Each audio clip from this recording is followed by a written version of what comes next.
2006 में नोएडा के एक घर के ड्रेन से कुछ ऐसा मिला जिससे पूरा देश हिल गया।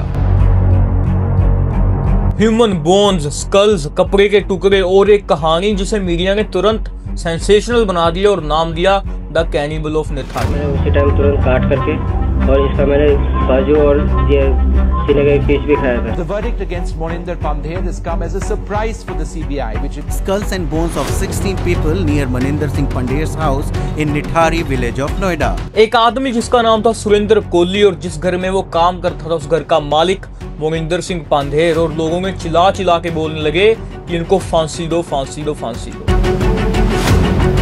लेकिन 17 साल बाद सुप्रीम कोर्ट ने कहा नो एविडेंस। मतलब जिस आदमी को हम सब ने मिलकर मॉन्स्टर तक बना दिया था, जिस आदमी को हमने कह दिया था कि भाई ये कैनिबल है, आदमियों को खाता है, उनका डेड होने के बाद उनको सेक्सुअली असॉल्ट करता है, वो शायद एक सिस्टम का विक्टिम था। Surendra Koli has been acquitted in the final Nithari case. आज मैं तुम लोग को बताने वाला हूँ निठारी किलिंग्स की पूरी कहानी और कैसा एक सिस्टम इतना बेकार है कि एक इंसान को 17 साल तक जेल में रहना पड़ता है और आखिर में सुप्रीम कोर्ट की तरफ से उसको बाइज्जत बरी कर दिया जाता है क्योंकि उसके खिलाफ कोई सबूत ही नहीं था।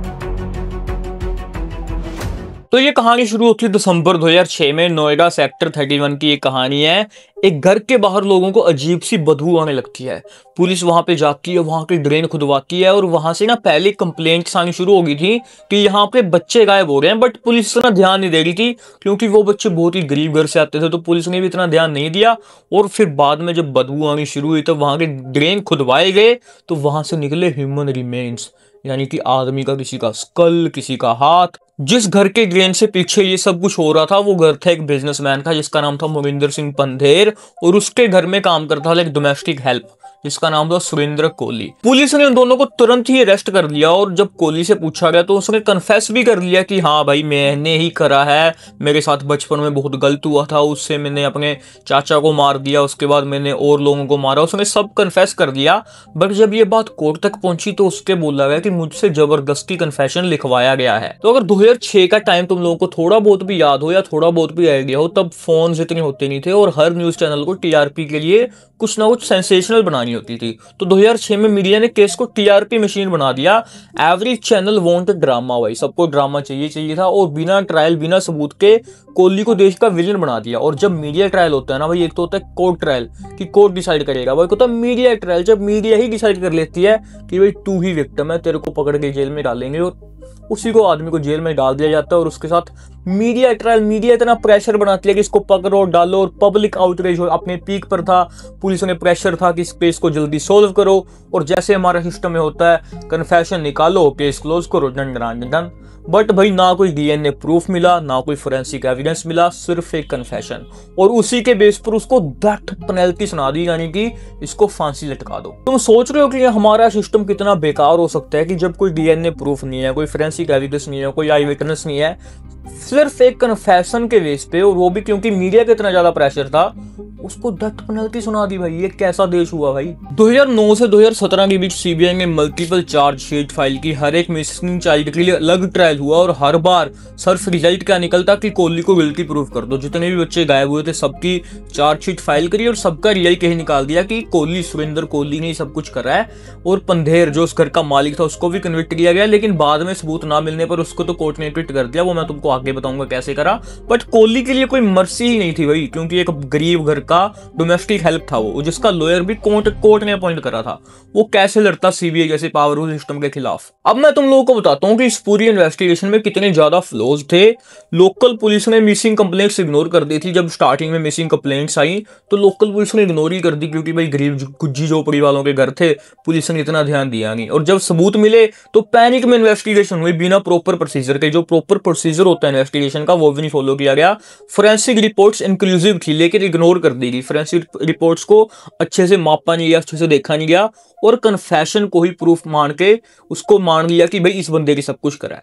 देखो जब कोई भी इन्वेस्टिगेशन होती है ना, उसके लिए या तो आई विटनेस जरूरी है या फिर इन्वेस्टिगेशन प्रॉपर तरीके से हुई हो। अगर आई विटनेस नहीं है ना, कि प्रॉपर प्रोसीजर है उसको फॉलो करके कि हाँ यहाँ डॉट्स कनेक्ट हो गए हैं तो हाँ इसने ही करा है, बट वो भी कनेक्ट नहीं हो रहे थे। सिर्फ एक कन्फेशन था पुलिस के पास कि इस बंदे ने कबूल कर लिया कि हाँ मैंने करा था, उसके बेस पे उसको पकड़ के कन्विक्ट तक कर दिया था कि इसको तो डेथ पेनल्टी दे दी जाएगी। लेकिन इंडियन एविडेंस एक्ट के हिसाब से कन्फेशन तब तक वैलिड नहीं होता जब तक उसके सपोर्ट में कोई भी मटेरियल प्रूफ नहीं है।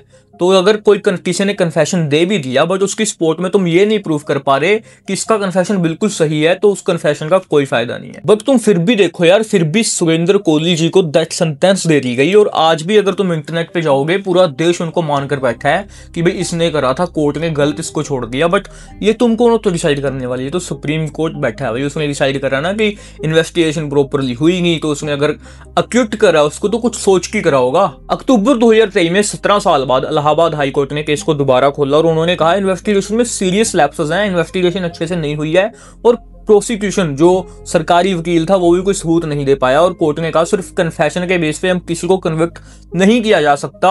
और रिजल्ट क्या होता है कि सुरेंद्र कोहली और मनिंदर सिंह पंधेर दोनों को अक्यूट कर देते हैं। 17 साल तक सिस्टम ने जिन्हें किलर कहा एक दिन में इनोसेंट कह दिया, पर उन 17 सालों का क्या, उनके 17 साल बर्बाद कर दिए ना लाइफ के। उसके बाद केस चलता है सुप्रीम कोर्ट में, और सुप्रीम कोर्ट में जुलाई 2025 में सुप्रीम कोर्ट ने भी यही कहा कि एविडेंस वीक है, इन्वेस्टिगेशन फ्लॉड है, सिर्फ कन्फेशन के बेस पे तुम किसी को पकड़ के नहीं रख सकते। और 11 नवंबर 2025 को फाइनली सुप्रीम कोर्ट ने जजमेंट दी कि सुरेंद्र कोहली को बाइज्जत बरी कर दिया जाए, कि इस पर्टिकुलर केस से उसको अक्यूट किया जाता है और उसको रिलीज कर दिया जाए इमीडिएटली। फाइनली सिस्टम ने कहा कि तुम निर्दोष हो, तुम बाइज्जत बरी होते हो, लेकिन वो निर्दोष होने के लिए उसने अपनी जिंदगी के 17 साल दे चुका था।